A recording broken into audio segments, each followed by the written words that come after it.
Good afternoon, Your Excellencies, friends and colleagues, and welcome to today's ceremony commemorating the accession of the Kingdom of Spain to the International Vaccine Institute. We begin today with pre-recorded remarks from Mr. George Pickerstaff, Chairperson of the IVI Board of Trustees. Good afternoon, Ambassador Borja Cabezon, Ambassador Juan Ignacio Moro, Excellencies and guests. My name is George Pickerstaff, and as the Chairperson of the International Vaccine Institute's Board of Trustees, it's my distinct pleasure to welcome you all today in celebration of Spain joining IVI. We're grateful for the strong support on the part of the Korean government, IVI's first host country, in advocating for Spain's ascension to IVI, and deeply appreciate the efforts of the Carlos III Health Institute in championing the benefits of IVI membership.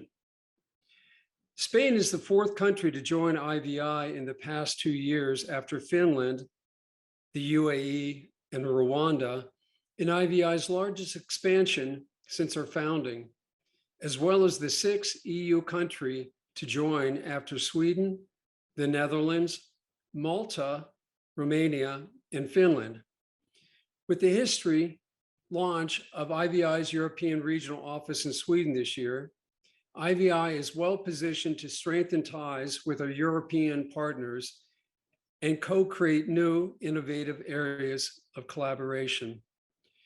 Spain will certainly be a key player as IVI seeks collaborators across infectious disease research and the entire vaccine R&D spectrum. And we're also keen to support Spanish efforts in health system strengthening and sustainable development in low and middle income countries. International cooperation for vaccine equity has recently been pushed to the forefront of the global agenda. But as the only international organization dedicated to vaccines and vaccination for global health, ensuring access to life-saving vaccines has been at the core of IVI's work for the past 25 years. With expertise and vast experience in the full range of vaccine development, from discovery in the lab through clinical trials and all the way to licensures and final delivery, IVI forms synergistic partnerships across governments, industry, academia, and foundations in civil society to align health goals and drive collective impact. We look forward to exploring and pursuing such opportunities with Spanish partnerships, including the Ministry of Science and Innovation and the Carlos III Health Institute. On behalf of my colleagues, our 38 member countries in the World Health Organization, welcome to IVI. We are proud to raise the flag of Spain at IVI today. Thank you.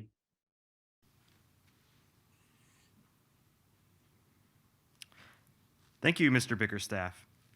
We now invite His Excellency Borja Cabezon, Ambassador on Special Mission for COVID-19 and Global Health, who joins us live via Zoom, to deliver his remarks. It's a pleasure to be here today, virtually, with all of you.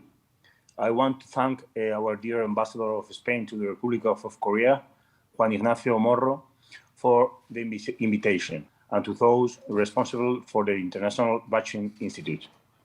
I would like to congratulate ABA and its almost 25 years of magnificent and useful work. It is an honor to celebrate Spain's accession to the ABA establishment agreement, and may this moment serve to consolidate the potential of this project and the different collaborations that we can promote. ABI is one of the few organizations that exist dedicated to vaccination. It is a privilege that its mission is to discover, develop, and deliver safe, effective, and affordable vaccines for global public health. I am aware that the ABA was founded to the unbelief on the belief that the health of people in developing countries can be dramatically improved through the use of new and improved vaccines. IBI enables the world's most vulnerable people to live full and productive lives by accelerating the e-day of crucial vaccines with partners in the Republic of Korea, throughout Asia, and around the world. As you know, from Spain, the Institute Carlos III has presented the possibility of linking membership with other activities promoted by Spain, coordinating the promotion of research, development, and innovation at the international level with cooperation policies related to the health systems and research initiatives in developing countries. Spain's strategic objective has been and continues to be to protect the population from the serious disease caused by the COVID. More than 93% of the Spanish population, approximately 40 million people, is fully vaccinated. We believe in vaccines and we want to help in vaccination. Currently, Spain is committed, together with the European Union, to fulfill the commitments made at the COVID-19 Global Action Meeting, where the COVID Global Action Plan was created.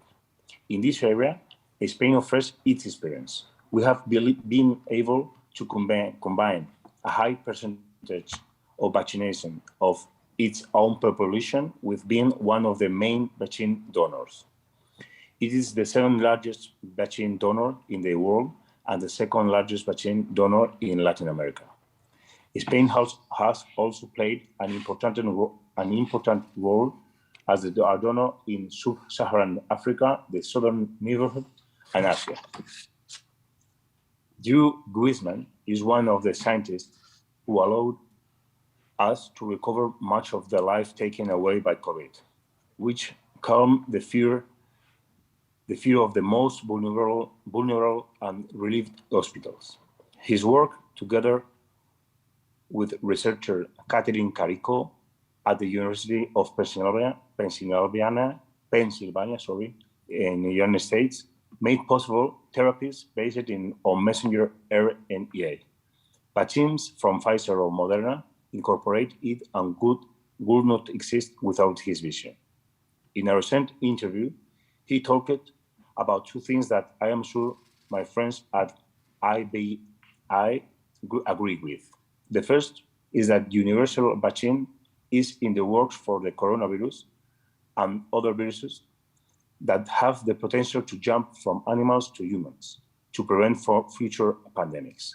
The same with influenza, also for malaria, which is one of the great scourge of humanity, and for viruses such as Ebola or Nipah.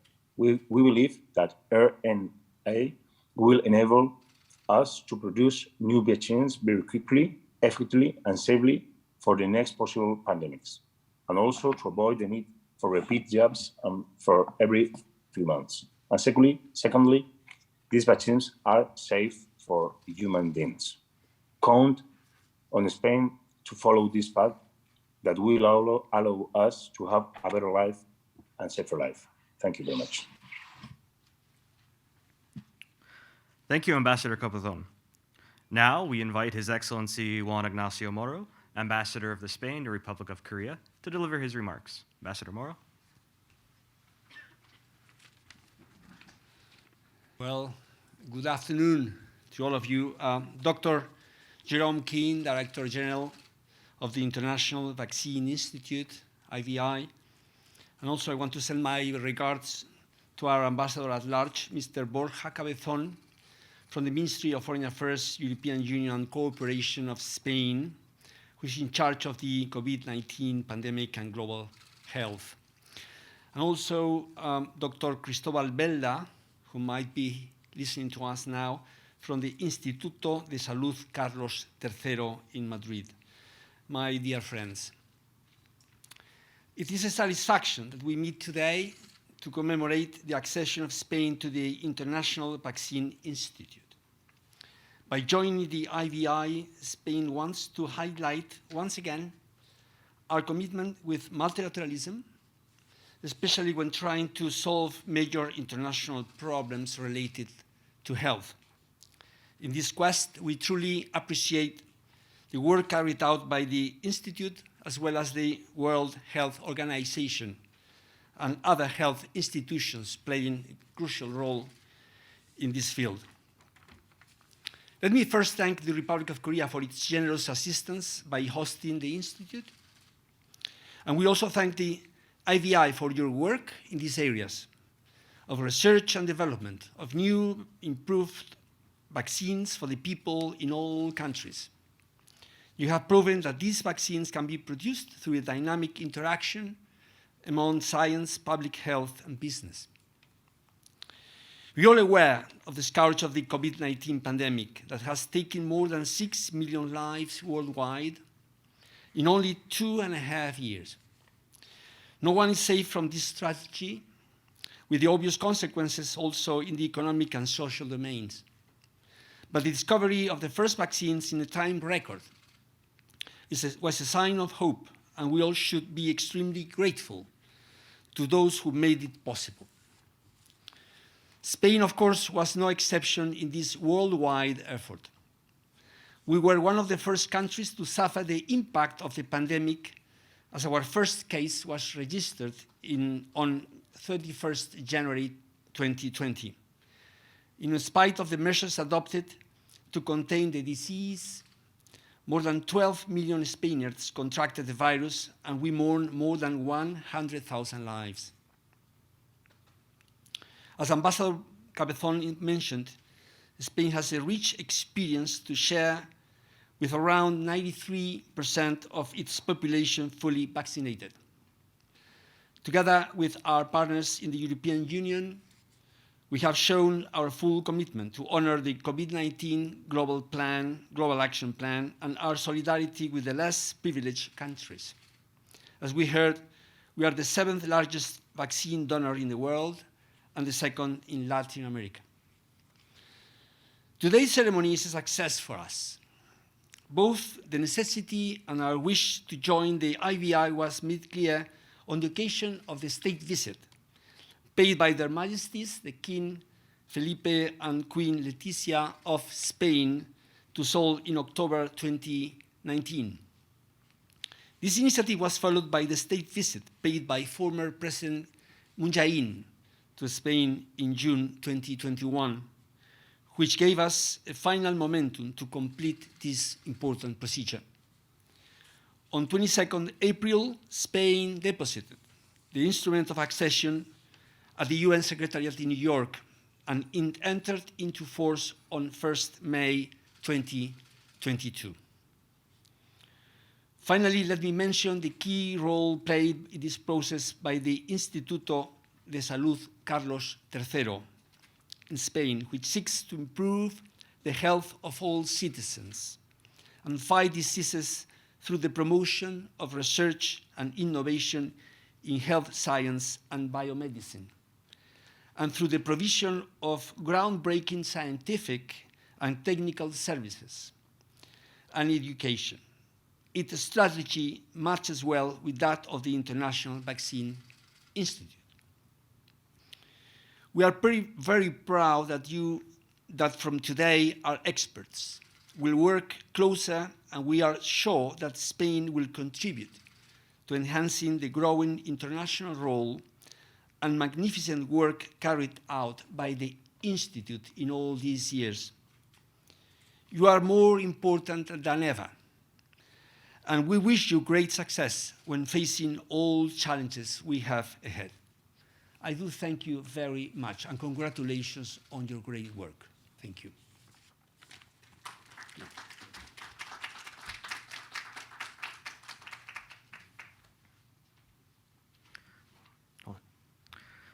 Thank you very much, Ambassador Moro, for your sincere remarks. They're greatly appreciated by all of us at IVI. At this time, I would like to invite Mr. Cristobal Belda, Director of the Carlos III Health Institute, to deliver his remarks. Thank you.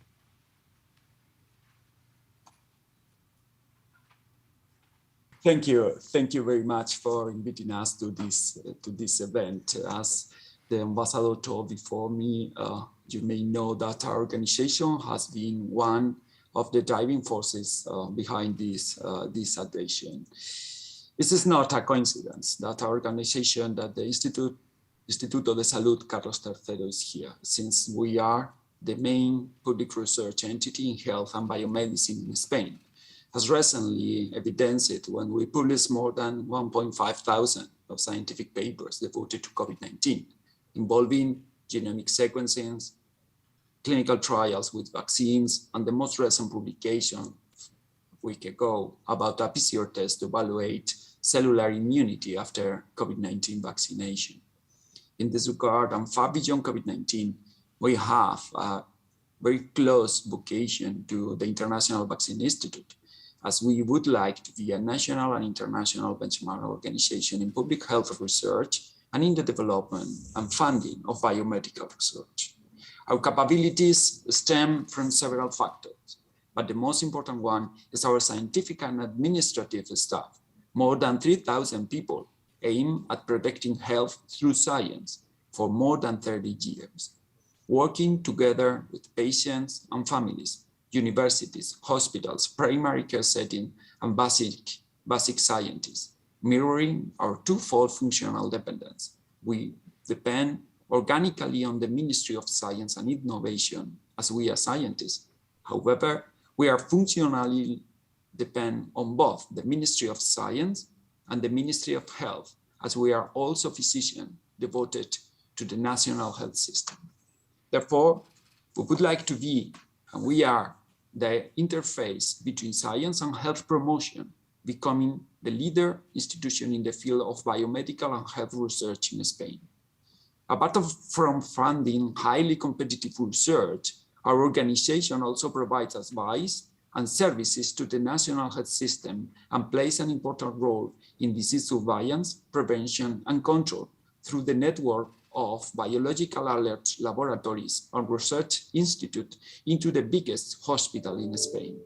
In this regard, we have a program devoted to global health, conceived as a transversal activity of coordination efforts of our centers and units that work in the area of global health and tropical medicine, so that we participate in the development of the future European Agency for Pandemic Preparedness in coordination with HERA.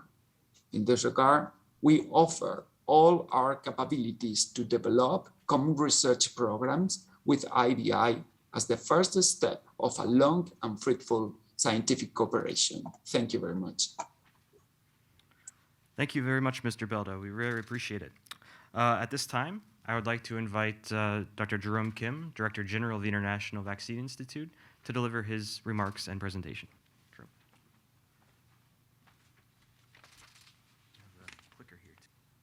Good afternoon. Ambassador Borja Cabezon, Ambassador Juan Ignacio Moro, Excellencies and guests. It is our honor to welcome to today's ceremony commemorating Spain's accession to the IVI Establishment Agreement. We're delighted to welcome Spain as the 39th member state of IVI and anticipate a productive relationship with the government and private sector of Spain to accelerate the development of vaccines for global health. Spain is an exemplary model for how IVI member states can contribute to global health. From the onset of the COVID-19 pandemic, Spain rose to the occasion, not only vaccinating over 90% of its population, but also playing a leading role in global health response.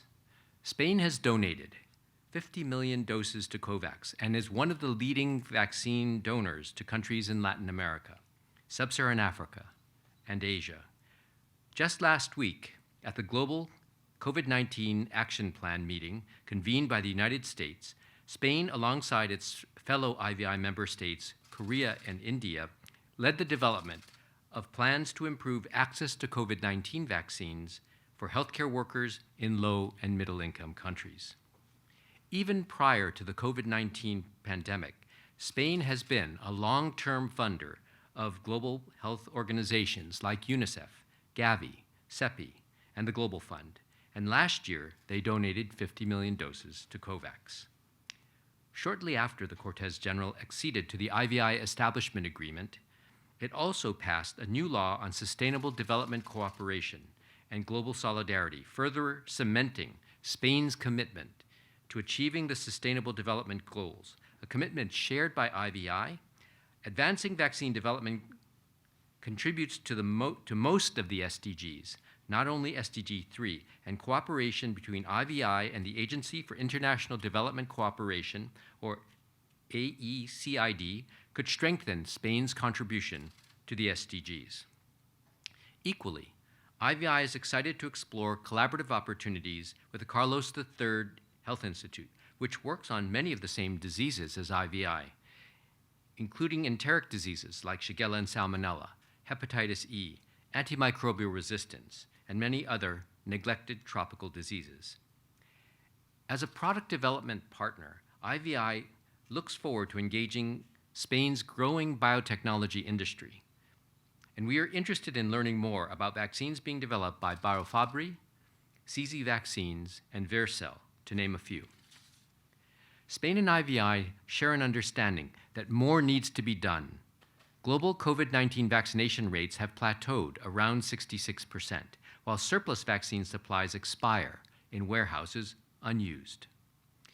The threat of new pandemic diseases is growing in the face of both climate change and increased global connectedness, while millions of people continue to suffer and die from vaccine-preventable neglected diseases.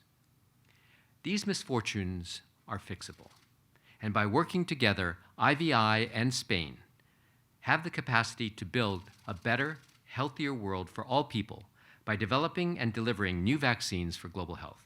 To that end, I warmly welcome Spain to the community of IVI member states. And now a brief presentation of IVI. Mr. Ambassador, you've seen this already, but I'll go through it rather quickly. IVI is a UN chartered organization, but we are now a freestanding international organization separate from the United Nations. Our mission, as was mentioned before, is to discover, develop, and deliver safe, effective, and affordable vaccines for global health. Our vision is to see developing countries free from suffering from infectious diseases. With a workforce of 204 representing 23 nationalities here in Seoul, we have field programs now in over 30 countries. Thank you, Spain, for joining the 38 other member states that are a part of WHO, with additional states still pending. These are the flags of the different countries that are a part of IVI's family. This is our newly approved strategic roadmap. So you can see the vision and the mission as the roof of this structure. Several pillars, including the Research Institute, where IVI develops new vaccines in the laboratory and tests them in animals. The collaborative partnerships and flexible operations that are part of vaccine development, epidemiology and surveillance, and vaccine effectiveness, or the generation of real-world evidence. And finally, at our base, our foundation, IVI is an international organization. The strategic initiatives around this plan include amplifying the core, that is, doing the things that IVI already does well, developing and delivering vaccines for global health. Second, scale the global footprint. The addition of Spain is an example of this wording that came from a consulting company. Scaling the global footprint means that IVI needs to leave its position of comfort here in Seoul, in South Korea, and become an international organization with offices all over the world and working in developing countries in Latin America, in Sub-Saharan Africa, in South and Southeast Asia. And finally, future-proofing governance, which is a newly approved plan by the board to extend the benefits of board membership to two low and middle income countries that are not IVI funders. This year, they approved the addition of a representative from Rwanda and one from Ecuador. And those two countries joined the Board of Trustees meeting in Stockholm in May. The second addition is the creation of something called the Global Council, which will be the first time that IVI has a structure like the World Health Assembly. The Global Council will include member countries and funders and will give advice to the board on areas that the IVI staff should pursue. This is very important because it brings a new and very important component to IVI and represents its foundation as an international organization. These are the countries around the world where IVI works, in Latin America, Sub-Saharan Africa, South and Southeast Asia. You can see two unusual positions here. The first one in Ukraine, which is a country that we'd never done a clinical trial in Europe before. And Ukraine was the first. It was to test a COVID vaccine. The researchers there managed to deliver the data despite the attack from Russia. The samples are still in Ukraine, but the data that they collected on the participants in the clinical trial were transferred and are a part of the approval package that's going forward now to WHO. This is the growth of IVI. From 2015 to 2022, IVI's annual revenue increased from about $20 million to over $60 million. We accomplished that by going, as you can see in the circles, under funders. We diversified funding, where in the past the Bill and Melinda Gates Foundation was over 50% of our funding. You can see now they're less than 20% of our funding. We've also diversified the number of vaccines we work on. In 2015, when I started, we were working on cholera, typhoid, and dengue vaccines. Now you can see we're working on a significant number of additional vaccines, including COVID-19. This is a complicated slide, and I'm not really going to go through it, except to say that you can see discover, develop, deliver, and epidemiology and surveillance. Those are the principal functional activities of IVI. The 200 or so people at IVI every day carry out all of these tasks. All of the things that are needed to discover new vaccines, to develop new vaccines, to deliver those vaccines, to understand the need for new vaccines and epidemiology and surveillance. And under diseases, you can see the diseases that IVI is developing vaccines for. Under discover, the ones that are still in the laboratory. Under development, the ones that are in human clinical trials. Under delivery, those vaccines that already exist and are approved but need new and better indications for use to make them more accessible to people around the world. IVI has worked with the Korean government in many different ways. From the first incidence of vaccine nationalism experienced in the 21st century, which was the pandemic influenza outbreak of 2009 to 2010, where the United States said, we don't have to give you the vaccine that you bought from companies in the United States. The United States has the right to take those vaccine doses for its own use. Korea started to think about vaccine security at that point, and working with scientists at IVI, developed something called Vaccine 3.0, which was the development of two large government-owned pilot plants, one in Andong, one in Hwasun, and the creation of a vaccine research center at the KNIH. That was about $250 million. In 2018, they founded the Right Fund, 50% Korean government, 25% Gates Foundation, 25% Korean companies that together that made a fund together to develop drugs, diagnostics, and vaccines for global health, basically allowing vaccines and drugs and diagnostics to make it out of the university laboratories, where there's a lot of innovation, into human clinical trials where their value would be seen and hopefully then supported by major vaccine and diagnostic companies in Korea. So the Right Fund is very important to get things out of the laboratory into the clinic. Vital Korea was the next step. And Vital Korea is a over $200 million program over 7 years that will develop vaccine platforms and cutting-edge research and development in vaccines, train the PhD scientists and technicians who are needed to work in a vibrant biomanufacturing workforce. And finally, in 2021, at the end of the year, the government passed the K-Vaccine Initiative, a $2 billion initiative to basically make Korea the #5 vaccine manufacturer globally by the end of 2025, and 80% self-sufficient in vaccines. Again, a very important effort. You can see how all of these things build on one another, and IVI worked with the government in order to help it achieve its aspiration of being #5 and 80% self-sufficient in vaccines by the end of 2025. You can see some of the Korean companies and organizations that IVI worked with during this process. So another very complicated slide, but just to say that we go from need to impact. A vaccine by itself doesn't do anything. Vaccines need to be given in order to be effective. And we've seen this in COVID. Millions of doses are now being destroyed, even though in low-income countries in Africa, 83% of the populations have not seen even a single dose of COVID vaccines.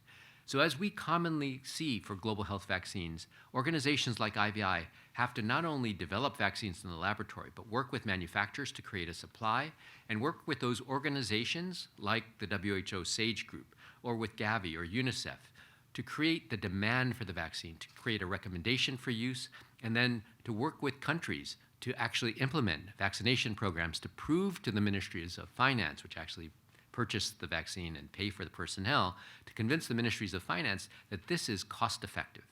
And for most vaccines, we are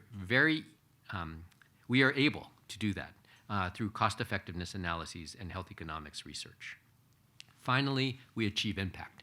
And you can see in the gray box the things that vaccines are supposed to do if they're used correctly: save lives, decrease disability-associated life years, promote healthier families, decrease poverty, improve child development, improve educational attainment, and finally, improve economic growth. The IVI vaccines, and so there are some vaccines that started in our laboratory with funding from the Gates Foundation and others, moved from the laboratory into clinical trials, were transferred to companies for manufacturing and are now actually being made and used for global health. Vaccine number 1 was the oral cholera vaccine. $28 million from the Gates Foundation covered the entire cost, start to finish, resulting in 3 pre-qualifications and 3 additional technology transfers, and soon there will be a 4th and a 5th. No charge. IVI does not collect a licensing fee for this. This vaccine is available for global health purposes without any benefit to IVI. Vaccine number 2 is a new vaccine against typhoid or enteric fever. It will cost the Gates Foundation $29 million. Actually, we will return $4 million to the Gates Foundation unused. It's resulted in a vaccine that SK Bioscience now has approved by the Korean Ministry of Food and Drug Safety and is now at WHO for pre-qualification approval. And then a second typhoid conjugate vaccine technology transferred to Biopharma, which is a large Indonesian manufacturer of vaccines. Finally, vaccine number 3, these vaccines are still in the laboratory, initially funded with some funding from IVI, again using core funding or state funding, and then now supported by the Wellcome Trust, both the vaccines for Shigella and for non-typhoidal salmonella. And now the vaccine for non-typhoidal salmonella has been transferred to SK Bioscience for manufacturing, contract manufacturing. These are some of our 160 partners. These are the organizations that we've collaborated with in order to advance COVID vaccines. We don't have our own COVID vaccine, but we're testing vaccines from companies that have committed over 1 billion doses of COVID-19 vaccines to COVAX, which is about 20% of the total.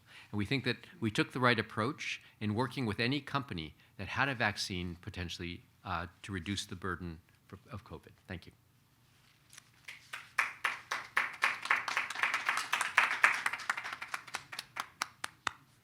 Thank you very much, Jerome. This concludes the presentations portion of today's proceedings. At this time, we would like to invite Ambassador Morrow, Jerome, and the rest of our visitors to attend at the front of the auditorium. And we'd also like to invite our participants online to please turn on your cameras, and we will all take a hybrid group photo at the front.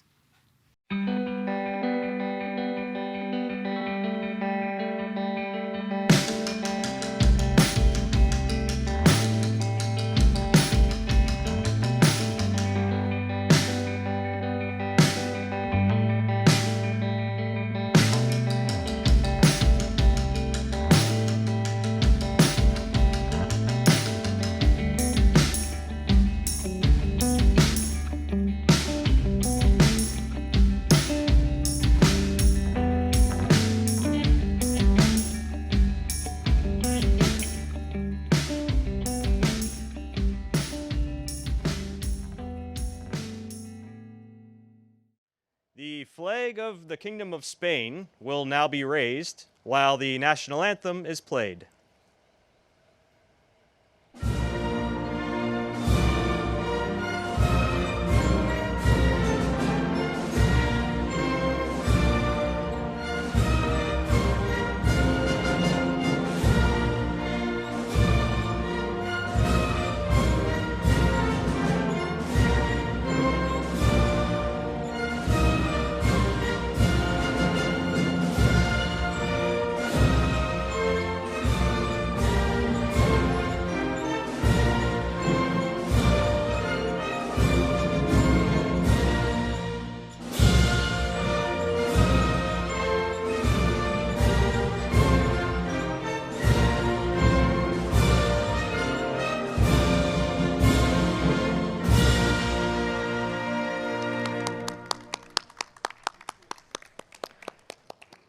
Thank you.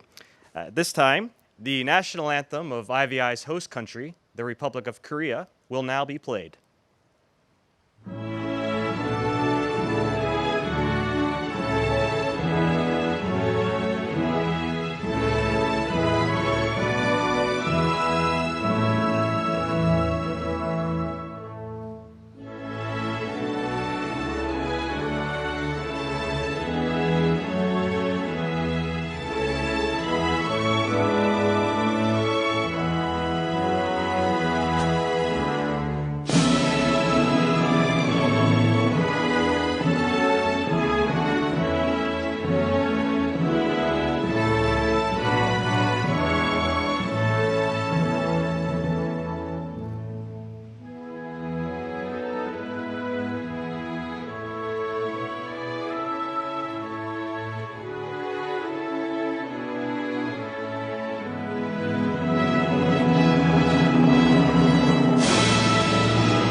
Thank you. This concludes the flag raising ceremony. Thank you for watching. Muchas gracias, 감사합니다, and stay safe.